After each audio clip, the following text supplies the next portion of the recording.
On va donc commencer par les fondamentaux et dans cette vidéo on va voir comment envoyer un nouveau message qui est la base d'une messagerie. Donc on va regarder ensemble comment écrire un nouveau message avec Gmail. Alors je crois que c'est assez simple, vous avez un bouton qui est sur votre gauche en rouge qui est nouveau message, et bien vous allez cliquer dessus pour ouvrir la fenêtre qui va vous permettre d'écrire votre message. Alors, à partir de là, vous avez trois zones dans cette fenêtre. Vous avez ici le A, qui tout simplement est l'endroit où vous allez mettre les contacts, donc l'email à qui vous voulez envoyer votre message. Donc le ou les destinataires, puisqu'on verra qu'on pourra envoyer un même message à plusieurs personnes à la fois. Donc c'est ici que vous allez mettre les emails de vos destinataires. Ensuite vous avez l'objet, donc qui est le titre de votre message. Et puis vous avez ici le contenu de votre message, donc le corps du message, ce que vous allez écrire à votre destinataire, tout simplement. Donc c'est extrêmement simple. Alors pour les destinataires, on va regarder ensemble comment écrire un email. Tout bêtement, vous écrivez votre mail, hein, simplement. Donc voilà, je mets un email bidon pour commencer. Pour prendre un exemple, voilà, là vous avez votre destinataire. Une fois que vous avez rentré son email, soit vous cliquez dans le champ objet et ça va automatiquement valider donc l'email, soit vous pouvez aussi faire rentrer une fois que vous avez rentré le nom. Donc là on va en mettre un deuxième pour vous faire voir qu'en fait on peut envoyer des emails, on peut envoyer un même message en fait à plusieurs personnes à la fois. Là on va dire qu'il est chez live.fr, voilà. Donc là, pour valider, soit on clique à côté, donc dans objet ou dans le corps du message, soit on fait entrer tout simplement la suite. Voilà. Une fois qu'il s'est mis en gris comme ça veut dire qu'il est bien pris en compte, que vous l'avez enregistré. Alors, ce qu'il faut savoir, c'est que Gmail a une mémoire, et donc vous n'aurez jamais besoin de rentrer deux fois le même email, puisqu'il va le mémoriser automatiquement. Si par exemple je mets un email que j'ai déjà tapé au moins une fois, je ne vais pas avoir besoin de le retaper en entier. Il va me le ressortir automatiquement. On va prendre un exemple, je vais prendre un de mes emails à moi. Donc si je tape mon prénom, enfin le début de mes emails, il y a plusieurs propositions ici qui arrivent, tout simplement parce que j'ai déjà entré ces emails au moins une fois. J'ai déjà envoyé au moins une fois à ces emails-là un message. Et donc, je n'ai pas besoin de le retaper entièrement. Il suffit de choisir après ce que je veux. Et plus on avance, et plus il va filtrer, en fait, au fur et à mesure qu'on rentre l'email, il va filtrer pour ne garder que ce qui correspond à l'email que vous vouliez sélectionner. Donc, je vais revenir en arrière. Donc là, Fabrice, eh bien, il m'en propose plusieurs de Fabrice. Donc, je vais choisir pourquoi pas celui-ci, qui est celui de cette messagerie d'ailleurs. Voilà, donc là, on a l'email qui est validé. Donc, maintenant, eh bien, il nous reste à taper le titre de notre message.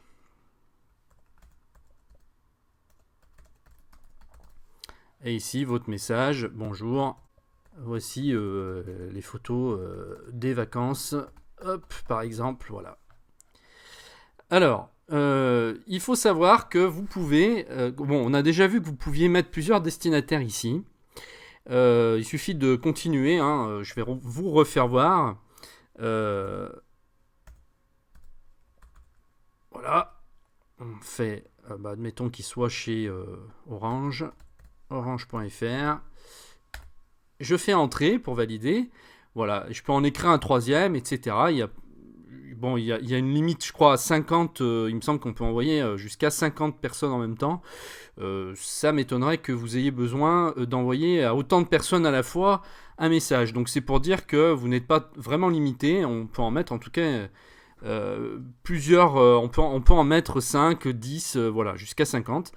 Et puis votre email partira chez toutes ces personnes à la fois. Vous n'aurez pas besoin de le réécrire à chaque fois pour le renvoyer à chaque personne.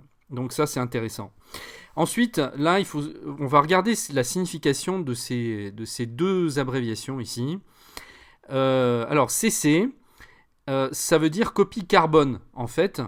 Et c'est simplement une zone où on peut mettre en copie un autre destinataire. Donc, on le met en copie du message. Donc, en fait, ça revient pratiquement au même que de le mettre ici. Si vous le mettez là, eh bien, ça sera pareil, mais simplement en copie.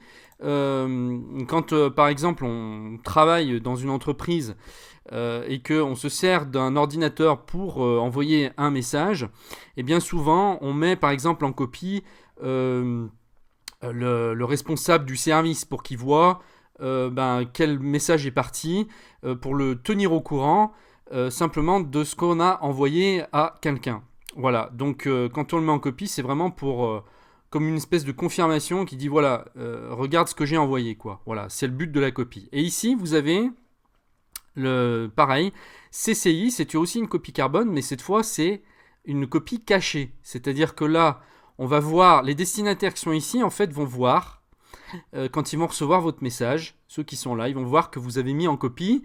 Par exemple, si vous êtes à votre travail, vous avez mis en copie votre supérieur ici, et ça, ils vont le voir.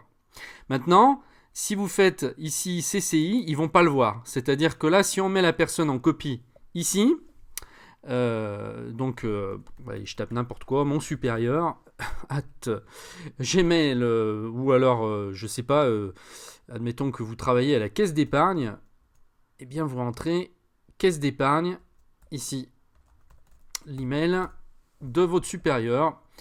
Et donc, quand vous allez envoyer votre message, votre supérieur va recevoir la copie de ce message, donc ce que ces personnes-là vont recevoir, mais simplement, ça sera caché, c'est-à-dire que vos destinataires ne pourront pas savoir que vous avez envoyé une copie du message à cette personne. Voilà, c'est pour garder une certaine confidentialité. Vous pouvez très bien mettre sur toutes les zones, vous pouvez aussi en mettre ici un autre email, comme ça vous envoyez à vos destinataires, vous envoyez à une personne qui est en copie normale, donc les gens pourront voir son email. Et ici, on ne voit les emails de personne, donc tout ce que vous mettrez dans ce champ, si par exemple vous voulez éviter même que toutes ces personnes voient les emails à qui vous avez envoyé les messages, vous les mettez ici à la place, et comme ça, personne ne verra l'email de personne, on ne saura pas à qui vous avez envoyé les messages. Parce que c'est pareil ici, donc là, ici, la liste des destinataires, on la voit. Tous ceux à qui vous allez envoyer les messages, donc s'ils sont 10, les 10 personnes vont voir les 9 autres emails à qui vous avez envoyé le message. Donc si vous voulez garder une certaine confidentialité, utilisez le champ CCI. Voilà. Ensuite, c'est très simple. Pour la mise en forme ici, vous avez une barre en bas qui sert à mettre en forme. En fait, vous voyez, on va l'enlever. Je vous fais voir les icônes qui sont en bas. Là, vous avez le A qui est une icône de mise en forme. Donc, du moment que vous allez cliquer sur ce petit A, vous avez une barre de mise en forme du texte qui va apparaître. Et ensuite, vous mettez votre texte en forme, tout simplement. Ici, vous pouvez régler la taille des caractères. Donc, si vous ne savez pas à quoi les icônes servent, vous passez votre souris dessus sans cliquer. Vous la faites simplement survoler sur les icônes et vous allez avoir à chaque fois le lexique, l'explication de la fonction de ce bouton. Donc là, vous avez pour mettre en caractère gras, ici vous avez pour mettre en italique, vous avez pour souligner, vous avez pour changer la couleur du texte, pour aligner votre texte à gauche, au centre, au milieu, vous avez pour faire des listes numérotées, pour faire des listes à puces, bon ça on s'en sert pas vraiment souvent, diminuer le retrait du texte, augmenter le retrait du texte, donc on va par exemple regarder ensemble. Donc voici les photos des vacances de cet été. Voilà. Et donc là, on va grossir par exemple les photos. On va changer la taille de caractère. Alors, pour changer la taille de caractère, je sélectionne le bout de texte avec ma souris que je veux modifier. Et là, je vais cliquer pour sélectionner la taille de police. On va peut-être pas mettre très grande parce que c'est vraiment très grand, effectivement. On va mettre grande. Et voilà. Et vous voyez que là, vos caractères ont changé de format. Ensuite, on va mettre par exemple des vacances. On va surligner, donc sélectionner des vacances. Donc ça, c'est les mots que je veux modifier. Et je vais le mettre en caractère gras. Voilà. Tac, voilà. Vous avez des vacances qui s'est mis en caractère gras. Pareil pour cet été, je vais le mettre en italique. Je sélectionne mon texte et je clique sur italique. Même chose pour souligner. Je veux souligner voici. Hop, souligner. Voilà pour la mise en forme du texte. Il n'y a rien de vraiment compliqué. Ensuite, eh bien, là vous avez, alors on va revenir ici, vous avez ici pour insérer un fichier, donc joindre des fichiers. Donc si par exemple vous voulez envoyer vos photos de vacances, eh bien c'est le moment d'insérer ici vos photos. Comment ça se passe? Alors moi je suis sur Mac. Si vous êtes sur PC, ça va être un petit peu différent, mais le principe est le même. Du moment que vous allez cliquer sur le trombone pour joindre des fichiers, vous pouvez joindre n'importe quel type de fichier, on est d'accord, ça peut être des fichiers Word, Excel, ça peut être des PDF, ça peut être des photos, ça peut être n'importe quel fichier en fait. Du moment qu'il n'est pas trop gros, faut pas envoyer un logiciel complet parce que là je crois que ça ne passera pas. La limite des pièces jointes, je sais plus à combien c'est, mais je pense qu'on peut quand même envoyer des messages assez lourds. Mais bon, voilà, ça passe pour des photos. Maintenant, n'envoyez peut-être pas un film que vous avez pris au caméscope et qui dure 1 heure parce que ça ne fonctionnera pas. Il faut quand même que les fichiers soient relativement légers. Alors, donc on va cliquer sur le trombone pour sélectionner par exemple les photos. Donc là, une fois que vous cliquez, on vous lance sur le disque dur de votre ordinateur pour vous demander à quel endroit vous allez sélectionner vos fichiers. Donc si vous êtes sous PC, vous allez avoir pareil le navigateur de votre PC qui va s'afficher. Vous allez avoir à gauche donc vos dossiers en fait, et donc vous allez aller dans votre dossier mes images ou mes photos ou quelque chose comme ça. Ici bon c'est un peu différent, mais voilà le principe est le même. Admettons que là je sois dans mon dossier, je suis déjà d'ailleurs, je suis dans mon dossier images et il me reste plus qu'à sélectionner les photos que je veux joindre donc à l'email. J'ai pas vraiment de photos, mais alors là si on va peut-être pouvoir prendre quelque chose. Ouais, mais celles-là elles sont un peu lourdes. Celle-ci, allez on va faire comme ça. Je vais envoyer celle-ci. J'ouvre. Voilà. Une fois que j'ai sélectionné ma photo, j'ouvre le fichier, je l'envoie. Et là, il est en train en fait de la charger. Donc Gmail charge la photo. Vous attendez que le curseur ait fini sa course jusqu'à la fin. Voilà. Donc là, c'est fait. Vous voyez que la photo, Fabrice Portrait 18 mois est là. Et donc elle va être envoyée. Quand vous allez envoyer votre message, la personne en face va la recevoir. Maintenant, si je veux en mettre une deuxième, je vais recliquer sur le trombone. D'ailleurs, vous voyez que ici, le petit trombone a changé. Il s'est modifié. Vous voyez, ici, c'est modifié en fait pour vous faire voir qu'il y a déjà un fichier joint. On va recliquer dessus et on va prendre, par exemple, ça qui est pas vraiment une photo. Enfin, c'est une photo, c'est une icône de logiciel, mais c'est pareil.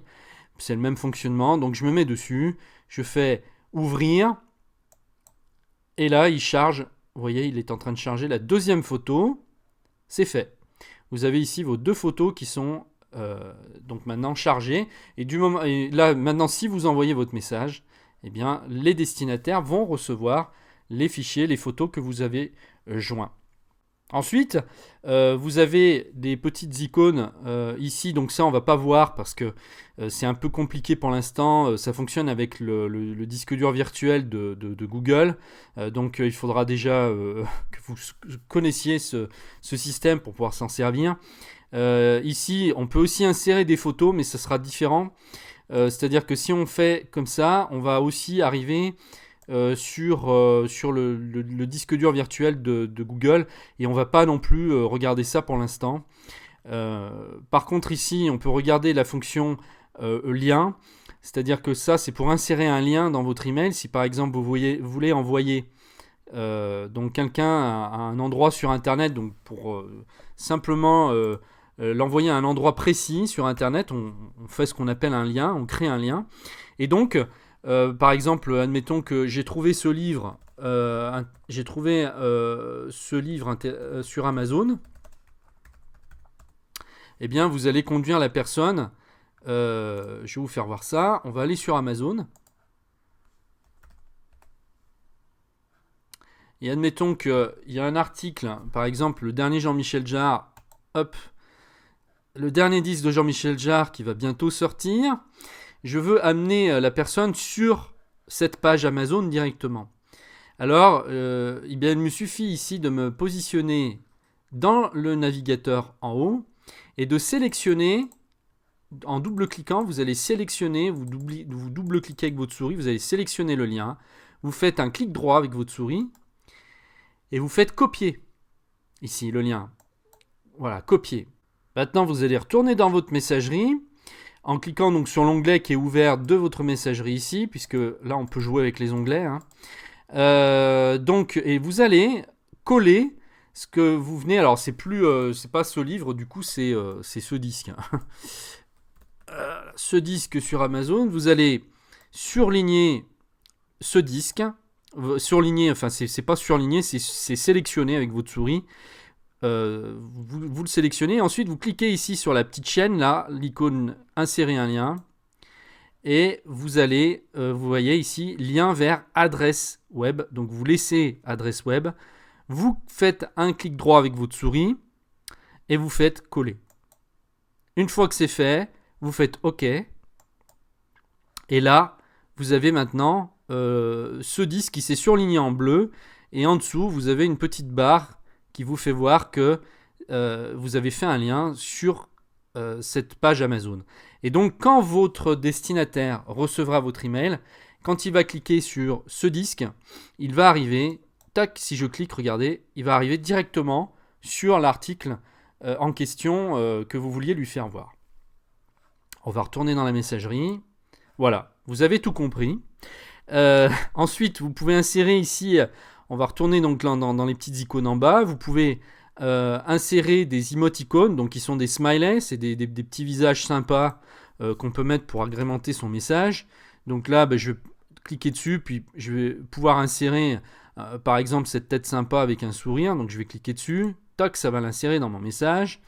Je peux en insérer d'autres. Après, en descendant dans le message, je reclique. Vous voyez, vous avez ici donc plein de... Bon, ça, c'est ce que j'ai sélectionné dernièrement. Il me fait une sélection, en fait, ici, de tous les derniers visages, toutes les dernières icônes que j'ai utilisées. Mais si vous voulez avoir donc beaucoup plus de choix, vous allez donc cliquer sur le visage qui est ici pour avoir toutes les émoticônes. Vous avez ici des objets, voilà, des objets, vous avez un peu de tout. Ici, vous avez des animaux, voilà, je peux insérer par exemple un lapin. Tac, voilà. Donc là, je vais redescendre. On va recliquer sur l'émoticône. Tac. Vous avez des objets. Vous avez, voilà, vous sélectionnez un peu ce que vous voulez là. Et voilà, ça c'est des petits gadgets, on va dire, pour agrémenter vos messages. Voilà. Donc là, je ferme mon message ici. Je ferme pas mon message. Je ferme simplement la fenêtre des émoticônes en cliquant sur la petite croix. Admettons que maintenant j'ai envie je ne veux plus envoyer de message à un de mes destinataires.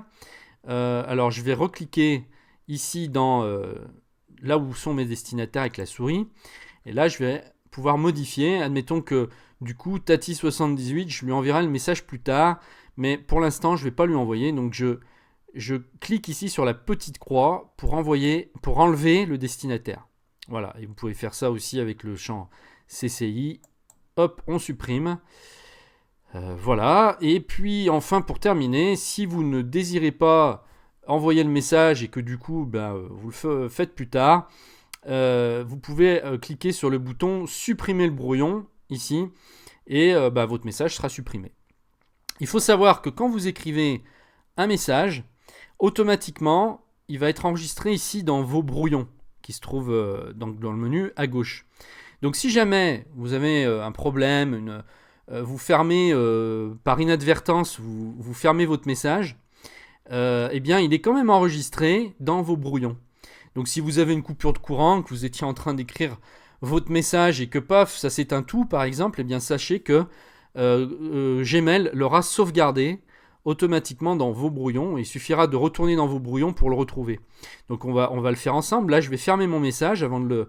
Je vais ni l'envoyer ni le supprimer, je vais simplement le fermer avec la croix qui se trouve ici.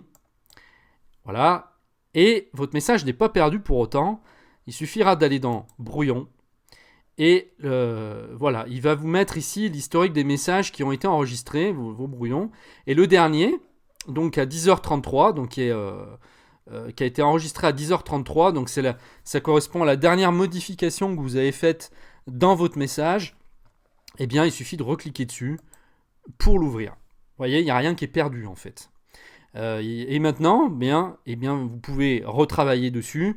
Et une fois que vous aurez fini, vous pouvez l'envoyer en cliquant sur le bouton envoyer. Vous pouvez le supprimer définitivement si vous ne voulez définitivement plus l'envoyer. Et dans ce cas, il va être complètement supprimé et il va disparaître de vos brouillons en cliquant sur la petite icône de la corbeille qui se trouve ici. Donc je vais le supprimer. Voilà, supprimer. Votre message a été supprimé. Vous avez possibilité d'annuler la suppression si vous vous êtes trompé. Si vraiment c'est une erreur si c'est une erreur que vous venez de faire, eh bien vous pouvez annuler la suppression. Et les fichiers joints les fichiers joints n'ont pas été restaurés, vous devez les joindre de nouveau. Donc il vous a pas sauvegardé les fichiers joints. C'est la seule chose qu'il vous a pas gardé. Mais en tout cas, le message a été quand même remis tel qu'il était. Bon, maintenant on va le supprimer définitivement. Je vais faire supprimer le brouillon. Et normalement, si on met à jour, qu'on retourne dans brouillon, vous voyez à gauche, là on va retourner dans brouillon, et bien vous voyez qu'il a disparu. On l'a vraiment supprimé pour de bon cette fois. Voilà, et bien écoutez, vous savez désormais envoyer un message avec Gmail. Donc on va juste, pour finir, regarder comment on répond à un email. Mais bon, alors là c'est vraiment ultra simple. Mais au cas où vous ne sauriez pas, je vous fais voir quand même. On ouvre le message. Voilà, admettons que je veuille répondre à cette personne. Eh bien, il suffit de cliquer sur la petite flèche répondre ici. Voilà. Et là, c'est un peu différent parce que au lieu de vous ouvrir une fenêtre qui va être à droite, comme on avait là, pour quand vous écrivez un nouveau message, alors il ouvre une fenêtre en dessous qui n'est pas au même endroit, mais ça revient au même. Hein. Ici, si vous cliquez ici, vous pouvez changer donc les destinataires. Mais logiquement, quand on répond, on a rarement besoin d'aller ici pour modifier ce type de choses, puisque l'email de la personne à qui vous allez répondre est automatiquement figure déjà ici en fait. Donc vous répondez simplement à votre message et vous envoyez. Tout simplement. Donc par contre, on ne peut pas modifier le titre du message, mais bon, là aussi, encore une fois, vous n'en aurez pas besoin puisqu'il s'agit d'une réponse. Donc ça reste voilà, très, très simple et élémentaire. Voilà, donc on a vu comment fonctionne Gmail pour envoyer des messages et répondre à des messages. Je vous retrouve dans une prochaine vidéo pour voir la suite.